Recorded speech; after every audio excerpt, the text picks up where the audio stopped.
Hello welcome to NIT Birgunj YouTube channel. आज हामी एमआईएसकै टर्म्समा चाहिँ सर्ट एन्ड टर्म्सहरूको कुरा गरिरहेछौँ। यहाँ सर्ट एन्ड टर्म्सहरू छन् जसलाई हामीले चाहिँ यदि याद गर्न सक्यो भने या सम्झिन सक्यो भने यसले हामीलाई चाहिँ च्याप्टर पढ्दाखेरि इजी हुन्छ। जस्तो फर्स्ट हैन च्याप्टरमा सर्ट एन्ड टर्म्सहरू छन् जस्तै डिजिटल फर्म भन्ने हुन्छ। डिजिटल फर्म भनेको के हो भन्दाखेरि a firm which uses the information system to flow information across its boundaries, link customers, suppliers and other stakeholders. So यो भनेको के हुन्छ भन्दाखेरि not for the manually, today we use it digitally. So communication between the customers, suppliers and other stakeholders को बीचमा एक अर्कासँग चाहिँ लिंक अप गरेर डिजिटली लिंक अप गरेर अब त्यो चाहिँ इन्टरनेटको थ्रु होस् या नेटवर्कको थ्रु होस् हैन एक अर्कासँग कम्युनिकेसन शेयरिङ द इन्फर्मेसन गर्ने जुन चाहिँ फर्महरू हुन्छ त्यो फर्मलाई के भनिन्छ डिजिटल फर्म। यानी जुन वर्क चाहिँ म्यानुअली नगरेर अब चाहिँ डिजिटली जस्तै पहिला चिठीहरू पठाइन्थ्यो अब चिठीको ठाउँमा इमेल पठाउने म्यासेजहरू गर्ने एक अर्कासँग भिडियो च्याट गर्ने कम्युनिकेसन गर्ने त्यस्तै फिडब्याक फर्महरूको थ्रु चाहिँ इन्फर्मेसन लिने त्यस्तो कामहरू जुन चाहिँ डिजिटली रूपमा जुन फर्मले चाहिँ काम गर्छ नि त्यस्तो फर्महरूलाई के भनिन्छ भन्दाखेरि डिजिटल फर्म भनिन्छ।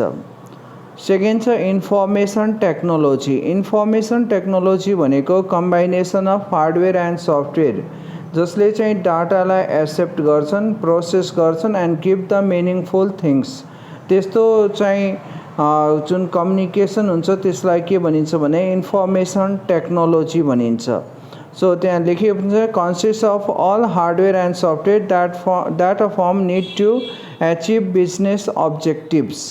So computer combination of hardware and software जसले चाहिँ हाम्रो जुन टार्गेट गरेको छ बिजनेस एचिभ त्यसलाई फुलफिल अप गर्नको लागि डाटा प्रोसेस गर्ने and give the meaningful things त्यसलाई के भनिन्छ इन्फर्मेसन टेक्नोलोजी भनिन्छ। नेक्स्ट डाटा हो। डाटा भनेको र फ्याक्ट मेटेरियल्सलाई के भनिन्छ डाटा भनिन्छ र जब हामीले डाटालाई कलेक्ट गर्छौँ त्यसबाट कुनै मिनिङफुल इन्फर्मेसन आउँदैन त्यसलाई हामीले प्रोसेस गर्छौँ। प्रोसेस गरेपछि जब त्यो सिस्टमेटिकली एरेन्ज हुन जान्छ त्यसले चाहिँ मिनिङफुल थिङ्स दिन्छ त्यसलाई के भन्छौँ भन्दाखेरि इन्फर्मेसन भनिन्छ। त्यस्तै इन्फर्मेसन सिस्टम भनेको के हुन्छ भन्दाखेरि कम्प्लिट वर्क यानी डाटा कलेक्ट गर्ने प्रोसेस गर्ने स्टोर गर्ने र त्यसलाई डिस्ट्रिब्युट गर्ने जसलाई चाहिन्छ त्यसलाई डिस्ट्रिब्युट गर्ने त्यो जुन कम्प्लिट वर्क हो जुन कम्प्लिट सिस्टम हो त्यसलाई के भनिन्छ इन्फर्मेसन सिस्टम भनिन्छ। इनपुट भनेको हामी सबैलाई थाहा छ जुन डाटा हामीले लिन्छौँ त्यो डाटालाई के हुन्छ इनपुट भनिन्छ यानी दिनु।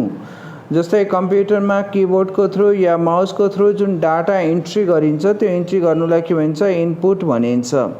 र जुन डाटा हामीले इनपुट गर्छौँ इनपुट गरिसकेपछि त्यो के हुन्छ भने प्रोसेस हुन्छ। प्रोसेस भइसकेपछि लास्टमा के हुन्छ भने मिनिङफुल थिङ्स दिन्छ त्यसलाई के भनिन्छ आउटपुट भनिन्छ।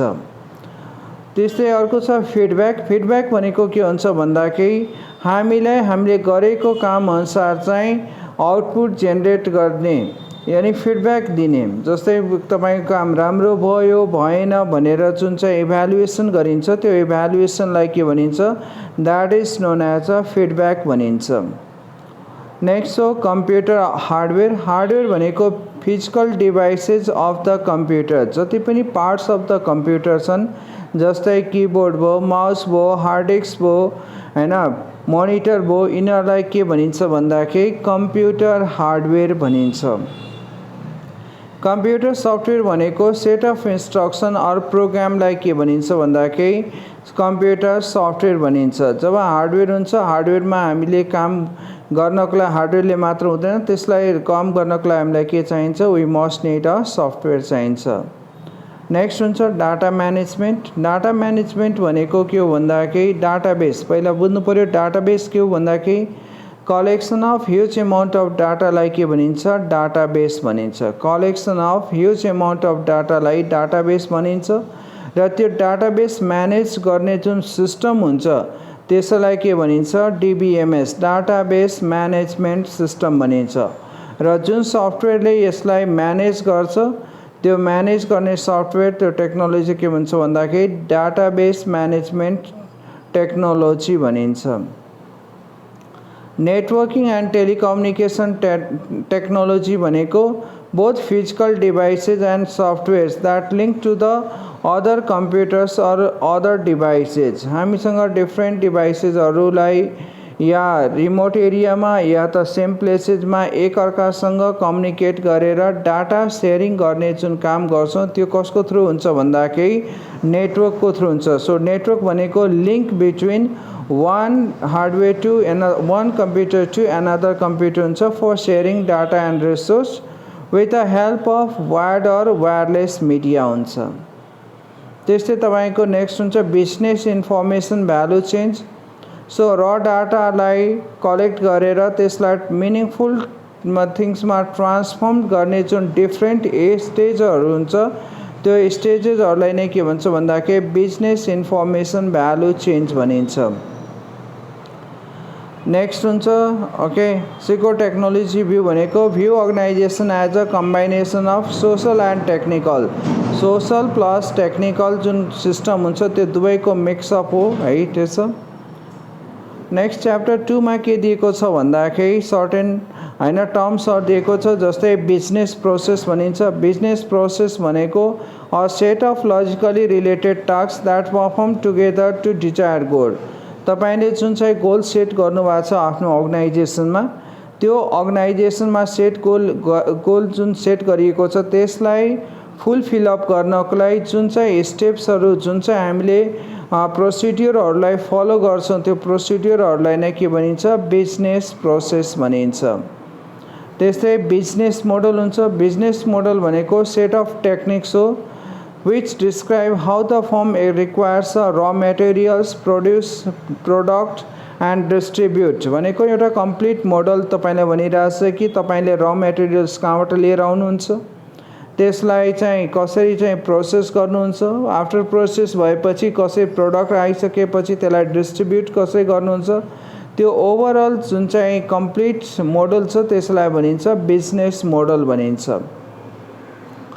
नेक्स्ट हुन्छ टीपीएस। अब कस्तो हुन्छ भन्दाखेरि अर्गनाइजेसनमा तपाईको तीनटा लेभल हुन्छ। एउटा लो लेभल हुन्छ, एउटा मिडल लेभल हुन्छ र एउटा हाई लेभल हुन्छ।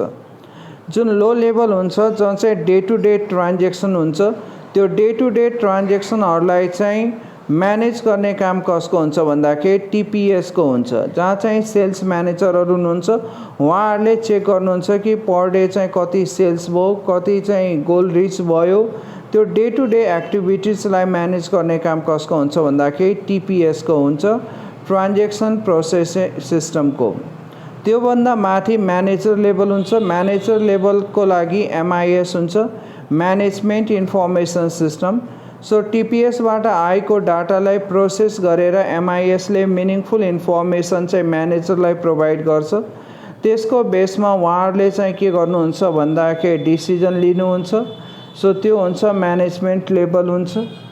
त्यसै डिसिजन सपोर्ट सिस्टम हुन्छ। डिसिजन सपोर्ट सिस्टम पनि मिडल लेभल म्यानेजमेन्टले नै युज गर्नुहुन्छ टु सल्भिङ द प्रब्लम्सहरूलाई हुन्छ र यसमा चाहिँ अनस्ट्रक्चर्ड भनेको कस्तो हुन्छ भन्दाखेरि तीनटा लेभल हुन्छ।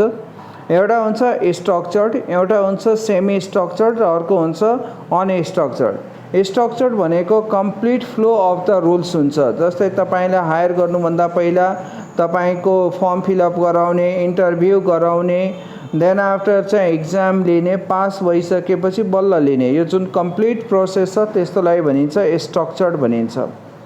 एउटा हुन्छ सेमी स्ट्रक्चर्ड। सेमी स्ट्रक्चर्ड भनेको सर्ट एन्ड रुल्स फलो गर्ने र सर्ट एन्ड चाहिँ आफूले हैन त्यसमा इन्भल्भमेन्ट भएर आफैले टेक अ डिसिजन गर्ने त्यो हुन्छ सेमी स्ट्रक्चर्ड। यानी सर्ट एन्ड रुल्स फलो गरिन्छ र सर्ट एन्ड गरिदैन। सो स्ट्रक्चर्ड र अनस्ट्रक्चर्ड को कम्बिनेसनलाई के भनिन्छ सेमी स्ट्रक्चर्ड, जसलाई चाहिँ म्यानेजर्सहरूले फलो गर्नुहुन्छ। र त्यो भन्दा माथि लेभल हुनुहुन्छ सीईओ या डाइरेक्टर, उहाँहरूले चाहिँ अनस्ट्रक्चर्ड कन्सेप्टलाई फलो गर्नुहुन्छ। अनस्ट्रक्चर्ड भनेको कुनै पनि रुल्स रेगुलेसन फलो नगरिकन डाइरेक्टली टेक द डिसिजन हुन्छ भने त्यस्तोलाई के भनिन्छ अनस्ट्रक्चर्ड भनिन्छ। र अनस्ट्रक्चर्ड टप लेभलको म्यानेजमेन्टले गर्छन्। त्यस्तै डिजिटल ड्यासबोर्ड भनेको एउटा इलेक्ट्रोनिक इन्टरफेस हो जहाँ चाहिँ डाटाहरूको इन्फर्मेसन सो अप गरिन्छ। एज अ ग्राफिकल बेसमा पनि देखाउन सकिन्छ और टेक्स्ट बेसमा सो अप हुन्छ, जहाँबाट हेरेर हामीले चाहिँ कस्तो के चाहिँ प्रोग्रेस भइरहेछ त्यसको बारेमा थाहा पाउन सक्छौँ। त्यस्तै अब मोडल ड्राइभन डिएसएस दिइरहेछ हैन, डाटा ड्राइभन डिएसएस दिइरहेछ, दुवै डिएसएस नै हो जुन हामीले माथि पढ्यो डिसिजन सपोर्ट सिस्टम भनेर दिइरहेछौँ। त्यसकोमा चाहिँ के हुन्छ भन्दाखेरि इनपुट लियो र डिफ्रेन्ट हैन एनालाइटिकल मोडलको थ्रु चाहिँ चेक गर्ने काम चाहिँ मोडल ड्राइभनमा भयो। डाटा ड्राइभनमा चाहिँ के हुन्छ भन्दाखेरि डिफ्रेन्ट डाटाहरूलाई लिएर एउटै मोडलको थ्रु चाहिँ त्यसलाई एनालाइसिस गर्ने काम गरिन्छ, त्यसमा चाहिँ डाटा ड्राइभन मोडल हुन्छ। सो दुवैमा डिफ्रेन्ट छ। मोडल ड्राइभनमा के हुन्छ भन्दाखेरि तपाईलाई डिफ्रेन्ट मोडल्सहरूलाई युज गरिन्छ तर डाटा इनपुट के हुन्छ सेम हुन्छ भने डाटा ड्राइभनमा के हुन्छ भन्दाखेरि तपाईको डाटाहरू डिफ्रेन्ट हुन्छ र मोडलहरू चाहिँ तपाईको के हुन्छ सेम हुन्छ। So thank you.